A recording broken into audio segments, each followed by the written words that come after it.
Back to my blog. It's been a while. Um, Life intervened since last summer, and I had things to take care of. I had to coach a football team in the fall. Uh, I had to I officiate high school football, so that would take my Thursdays and Fridays.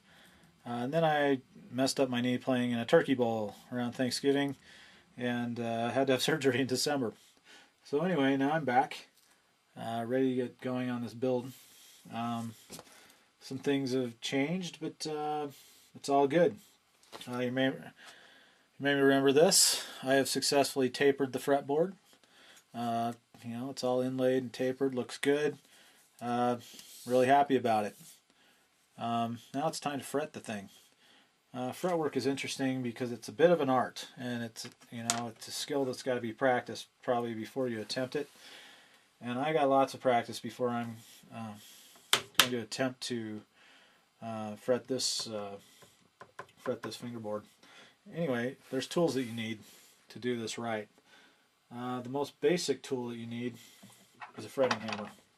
This is a new type sold by StoerMac. It's a dead blow hammer. It has a plastic face.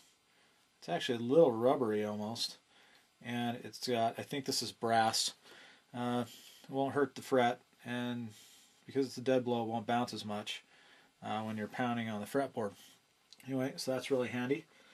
You can do a fret job with this entirely. Just pound the frets in. There's a technique to it, and it takes a lot of practice. Next thing you need something to cut the frets with. Cut them to size, and then flush cut them with the fingerboard. These are StoerMac flush cut nippers, and use those just to cut the frets. You can also bend the frets with these if you need to. There's a good video on StoerMac.com where I think it's Dan Erlewine actually uses this to bend the frets, prepare them to be pounded in to the slot. Another handy thing to have around is an X-Acto knife. Before you fret, you need to clean out the fret slots. I'm kind of surprised the amount of gunk that got in those as a result of the inlay process and finishing up the radius. So this is a good thing to have. All you do with it is they're really thin, so you can put it in the fret slot without widening up. You just push through it, clean out the gunk. I've already cleaned out this, so I'm not going to worry about that. Another thing handy to have is a caliper, something to measure your frets. I ordered a few different sizes of frets to complete this build, and the tape came off that labeled the frets, and sometimes it's difficult to tell, but just by eyeballing the frets, just how big it is, just how wide it is. So these were handy in figuring out which piece of fret wire I'm using. Before you fret, you need fret wire. This is the StoerMac, I think it's a 154 size. It's kind of like the biggest of the medium jumbo types. The reason I ordered it slightly big is because the guy who will do my fret work can get these filed down kind of to a vintage spec. It leaves them a little bit to work with. Also, it leaves plenty of fret wire for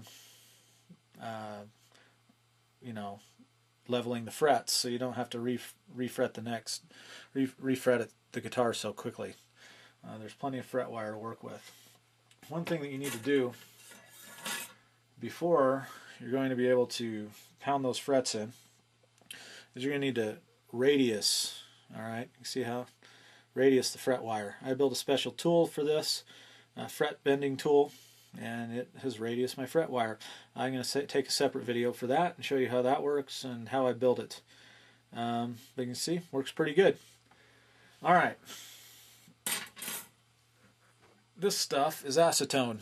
Comes in really handy for cleaning up things. It's a chemical, it's dangerous, you don't want to swallow it, get in your eyes, yada yada. You don't want to light anything around it, because it'll blow up, pretty much. And really what it is it's fingernail polish remover.